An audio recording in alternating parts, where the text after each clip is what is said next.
T'as trouvé quoi? Ça c'est Des petites je sais pas si c'est ce que c'est parce que c'est aplati. Ouais.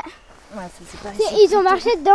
Voilà, là on les voit bien. Vous Ah, voyez, ouais. celles-là, elles sont Là, elles sont bien bien fraîches. fraîches. Mais Donc là, elles brillent, elles ont un petit peu, elles sont noires. Elles ressemblent un petit peu à des olives. Les crottes de cerf et biche à Ce des qu'il faut, olives c'est noires. pas y confondre avec des olives parce que si on y mange, j'aime pas les olives noires. Donc. j'adore les olives. Donc du coup, pour quand vous voyez ce genre de crottes, c'est plutôt voilà, cerf et biche.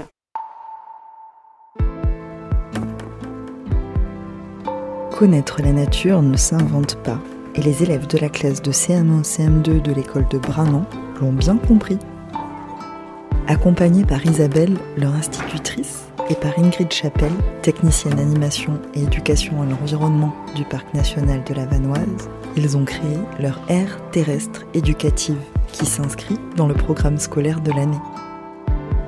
Par une belle journée d'hiver, retrouvons-les dans leur classe pour un conseil de la Terre, ce moment privilégié où, ensemble, ils vont définir de façon démocratique les actions à mener pour préserver leur petit bout de terre dont ils ont la gestion.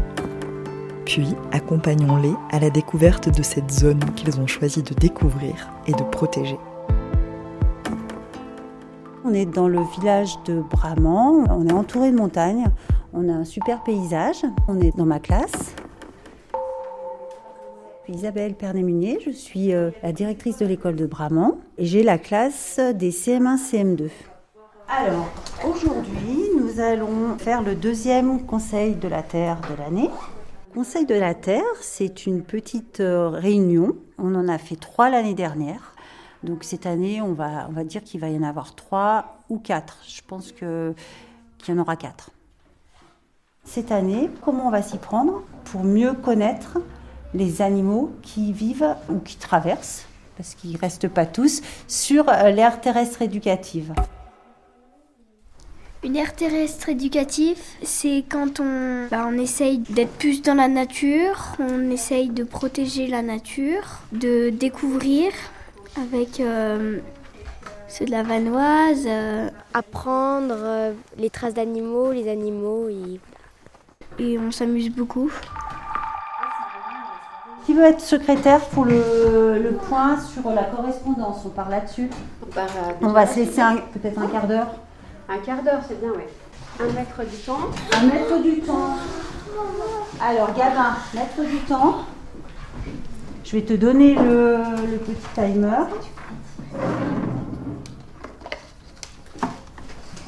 Et le bâton de parole. Alors, Mathilde, tu vas faire bâton de parole pour le premier point. D'accord ? Quelles sont les activités que vous proposez qu'on mette en place cet après-midi sur le terrain avec Ingrid pour découvrir plus précisément les animaux qui vivent, qui traversent l'air terrestre? La météo a l'air correcte. Alors, le bâton de parole. Hop. On pourrait faire des fiches où on dessine les animaux qu'on a vus grâce aux pièges photo. Les fiches d'identité, c'est ça? Oui. Du coup, on réinstallerait le piège photo? Oui. D'accord. Alors, fiche d'identité.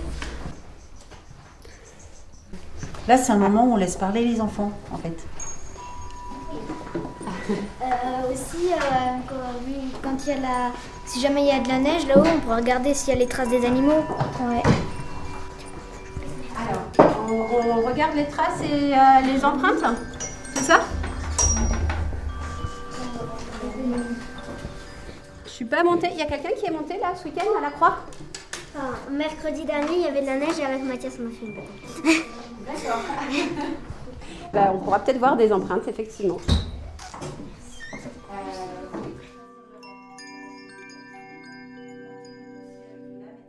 Un conseil de la Terre, c'est prendre les décisions ensemble avec les enfants sur cet petit espace qu'ils ont décidé de gérer en fait l'année dernière. L'espace sur lequel on a eu le label pour l'aire terrestre éducative, c'est eux qui vont proposer des activités, comment ils veulent le faire connaître, parce que c'est ça l'objectif. On part de leurs idées et on voit comment on va les mettre en place cette année en fait. C'est ça, hein, les enfants? Oui. Et moi je pense qu'il faudrait qu'on prenne notre cahier de brouillon et si on voit des animaux, on note.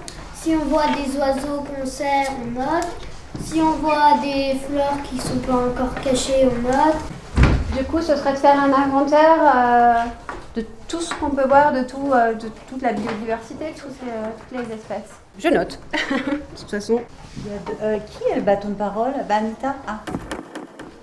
Aussi, on pourrait faire une technique de moulage pour les empreintes des animaux qui passent. Qu'est-ce qui est important sur une fiche d'identité pour un animal? Qu'est-ce qui va nous permettre de le déterminer, de le retrouver, de le reconnaître par rapport à un autre? Ses empreintes. Les empreintes. D'accord. Et sa hauteur au garrot. La maîtresse, elle nous avait fait faire une petite fiche sur l'héros parce qu'elle en avait emmené un pour quelques jours. Il s'était échappé dans la classe, mais... On trouvait des petites crottes. Elle nous a fait faire un petit livret où on mettait son poids, sa taille, sa couleur, sa peau. Le temps est fini là, Noah, il me semble, maître du temps. Est-ce que tu as pu tout noter, Juline? Eh bien, super, vous avez plein d'idées. Donc cet après-midi, les enfants, on met un gros quart d'heure pour monter là-haut. Le piège photo sera prêt. D'accord. Ouais, moi j'aurai une paire de jumelles dans mon sac à dos. Pour les oiseaux, j'ai des petites fiches et j'ai des livres aussi. Tout à l'heure, on va se retrouver à 13h45.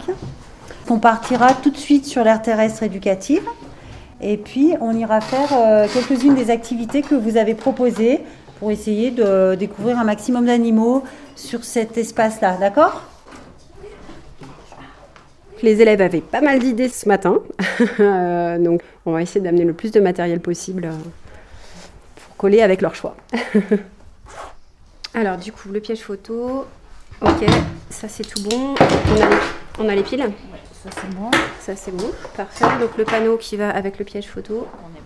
Le panneau, il est là, parfait. On va rassembler. Allez, c'est tout bon, on a tout. Et ben c'est parti.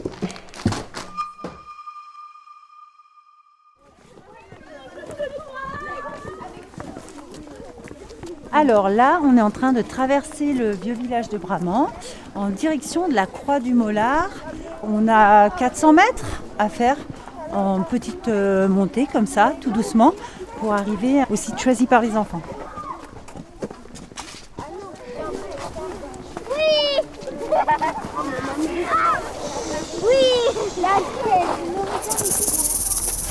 Qu'est-ce qu'on a par terre? La neige. Alors, sur la neige, qu'est-ce qu'on va pouvoir voir? On va pouvoir voir des traces d'animaux. Donc du coup, ce qui est important, c'est de ne pas piétiner partout, sinon on ne pourra pas voir les traces d'animaux. On est à la Croix du Mollard. C'est un endroit décidé par l'aire terrestre éducative. Et on a choisi la Croix du Mollard parce que déjà c'est un peu loin du village. On se trouve dans un début de forêt et il y a de la neige, il y a des arbres et il y a des traces d'animaux aussi. Des petites traces de renards, je crois, si je ne me trompe pas. Autour de la zone terrestre éducative, on a plein de montagnes, donc je dis les prénoms des montagnes. Si tu veux. À gauche, il y a la Dampe Arrachée. À côté de la Dampe Arrachée, il y a le Râteau d'Ossois. Devant nous, il y a le jeu.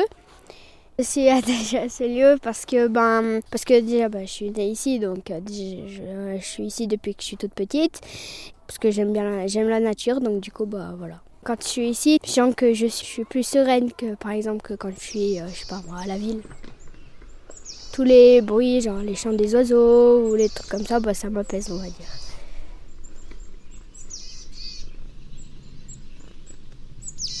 J'adore parce qu'il y a de la neige l'hiver. Après, chacun ses goûts, mais moi j'adore la montagne et j'adore cet endroit. On est en train de chercher un endroit où positionner le piège photo. Donc on a regardé autour de nous, il y a des traces. On a vu des traces de quoi? De chevreuil. et 2 cerfs. On peut le mettre dans le petit arbuste là. Une pomme de pin. Alors, qui c'est qui mange ça? Écureuil. Voilà, en fait, ça fait des petites écailles, comme ça. Et en fait, les écureuils, ils décortiquent chaque petite écaille de la pomme de pin. Quand ils savent pas quoi faire, ils font ça. Et ils les mangent. C'est surtout leur alimentation, c'est ça qui les nourrit. Alors ça, pour toi, c'est des crottes de quoi? Lièvre. De lièvre. T'as vu? On va écraser les... Est-ce que vous pensez qu'ici, ce serait bien pour mettre le piège photo? Ouais, ça serait trop bien parce que là, il y a plein d'animaux qui passent, il y a plein de traces. Ce qui me plaît dans la nature, c'est qu'il y a plein d'animaux et moi j'aime bien les animaux. Et du coup c'est bien parce qu'avec l'aire terrestre éducative on peut les étudier. On peut regarder où ils sont et tout. On a vu aussi des empreintes de lièvre. Des empreintes ça fait un Y. On a écrit que le poids c'était jusqu'à 3 kg, la hauteur au garrot 52 à 60 cm, donc couleur blanc mais que l'hiver. Milieu de vie on a écrit la montagne. Ça nous fait plaisir parce que déjà on sait si les animaux ils sont passés et s'ils vont bien. Parce que s'il n'y aurait pas de traces, ça voudrait dire que tous les animaux seraient morts. C'est nul. Et puis après c'est bien parce que ça nous apprend des trucs sur la nature. Et puis c'est intéressant.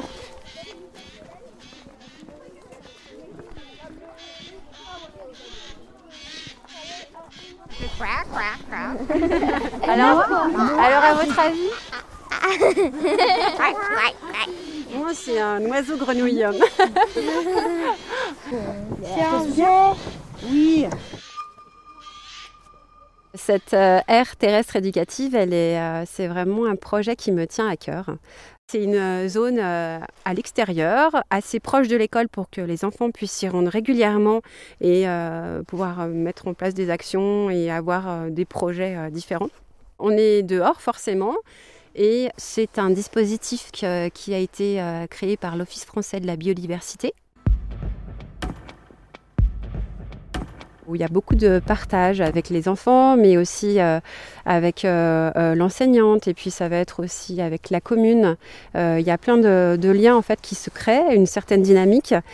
Voilà, donc nous l'année dernière c'était notre première année, c'était l'année d'inscription, l'année où on a visité différents lieux et les enfants ont voté et choisi cette zone. On a rempli notre dossier en fin d'année et on a obtenu le label Aire terrestre éducative en juin. C'est des projets vraiment avec les enfants, on les accompagne et c'est eux qui vont décider et je trouve que c'est vraiment chouette. Mon souhait pour demain, ce serait qu'il y ait tous les animaux qui soient bien ici, qu'il n'y ait plus aucun déchet. Je crois qu'après que l'aire terrestre éducative sera finie, ça sera un bel endroit, un peu mieux que celui d'avant en tout cas. Merci à Ingrid Chapelle, à Isabelle Pernet-Munier et aux enfants de la classe de CM1-CM2 de l'école de Bramant. Petit gardien de la nature est un épisode de la série Le souffle des cygnes, le podcast produit par le Parc national de la Vanoise. Réalisation, voix, montage et mixage, Alice Roy. Illustration musicale, Majo. À retrouver sur toutes les plateformes d'écoute. Les épisodes fonctionnent de façon indépendante. L'expérience vous a plu ? N'hésitez pas à la partager autour de vous.